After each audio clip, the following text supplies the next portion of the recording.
Quando o povo de Israel foi tirado por Deus do Egito, da escravidão do Egito, para ser levado para a terra prometida, a terra, até hoje a nação de Israel está nessa terra, geograficamente falando, né? Então, entre o Egito e a terra prometida, havia um deserto, e no deserto não tinha estrada, não tinha comida, não tinha onde comprar roupa, não tinha onde beber água. Você, na verdade, levar milhões de pessoas, como aconteceu com o povo de Israel, para o deserto, como Moisés fez, Moisés levou o povo para o deserto, humanamente falando, era uma loucura, era como que um suicídio coletivo. Mas eles foram porque eles tinham a segurança da presença de Deus para prover tudo que o povo necessitaria no deserto e para guiar o povo para chegar à terra prometida. E como é que Deus guiava o povo? Como é que a presença de Deus se manifestava para guiar o povo? A Bíblia diz o seguinte, nós vamos ler agora juntos. Êxodo capítulo 13, versículos 21 e 22. E o Senhor ia adiante deles, de dia numa coluna de nuvem para os guiar pelo caminho, e de noite numa coluna de fogo para os iluminar, para que caminhassem de dia e de noite. Nunca tirou de diante do povo a coluna de nuvem de dia, nem a coluna de fogo de noite. Foi assim durante 40 anos. Foram 40 anos caminhando pelo deserto e o povo se guiava de dia por essa coluna de nuvem, de noite por essa coluna de fogo. E ao mesmo tempo que a nuvem guiava o povo de dia, ela também protegia o povo do calor, porque no deserto é assim. De dia faz um sol causticante e de noite faz muito frio. Então a nuvem guardava o povo desse sol causticante durante o dia. E de noite, essa nuvem também, aliás, essa coluna de fogo, aquecia o povo por causa do frio do deserto à noite. E o povo simplesmente tinha que ir onde a nuvem ia, ir para onde a coluna de fogo ia. E Deus sabia o que estava fazendo.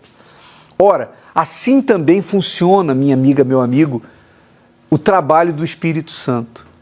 Hoje, nós estamos nesse mundo que se compara ao deserto. Nós vivemos num mundo que se compara àquele deserto que o povo passou, onde nós precisamos depender de Deus para que Ele venha prover tudo o que nós necessitamos. Jesus ensinou a gente a orar pedindo o pão de cada dia, para que Ele nos dê hoje. Naquela época era exatamente assim, o maná caía todos os dias, o povo se alimentava diariamente do maná, que já simbolizava o pão de cada dia, a dependência de Deus. Nós estamos nesse mundo rumando em direção à terra prometida, que é o céu, que é a salvação, que é a vida eterna. Como que a gente vai saber o que tem que fazer, para que lado ir, a hora de dizer sim, a hora de dizer não, a hora de avançar, a hora de recuar? Como é que a gente vai saber? Só tem um jeito, a gente precisa da nuvem de dia e da coluna de fogo de noite, que hoje é o Espírito Santo. O Espírito Santo, ele sabe o caminho para o céu, porque ele veio do céu, ele desceu do céu sobre nós. Então ele sabe qual é o caminho para o céu.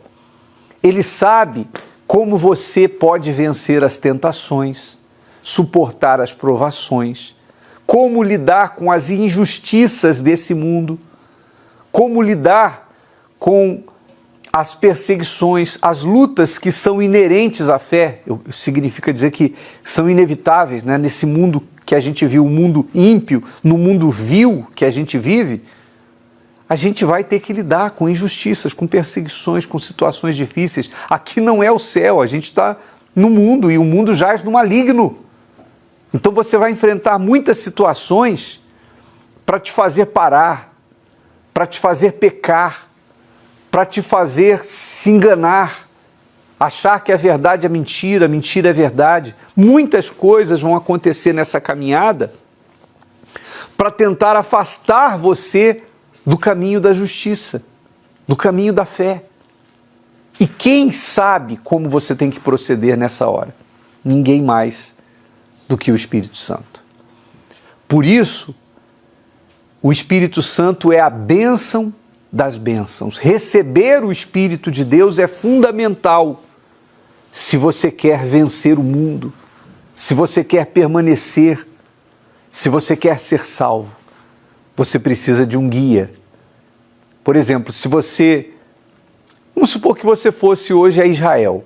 Israel é um lugar que todo cristão deseja conhecer, não é verdade? Então, suponhamos que você fosse hoje a Israel e você quisesse conhecer a terra de Israel.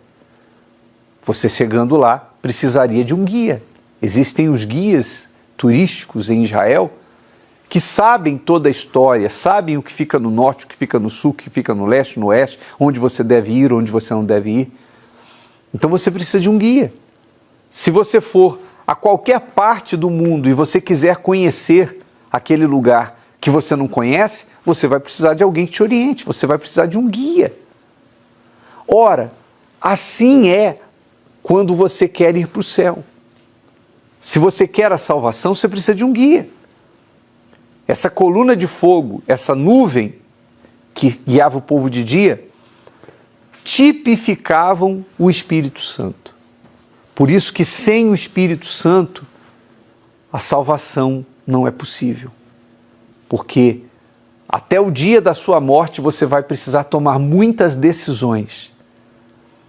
E você não sabe qual é o melhor, ou qual é o melhor caminho, qual é a melhor decisão. Nós não sabemos. Deus vê tudo do alto, né?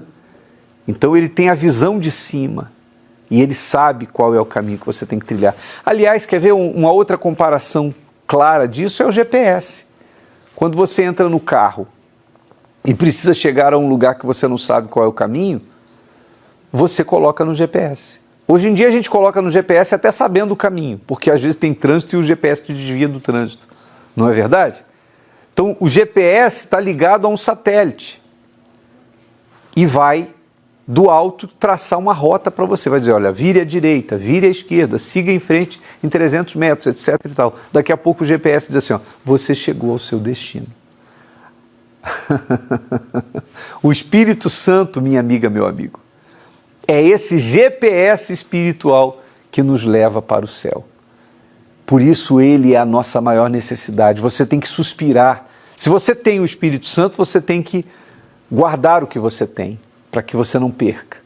E se você não tem o Espírito Santo, você tem que colocar ele como seu principal objetivo.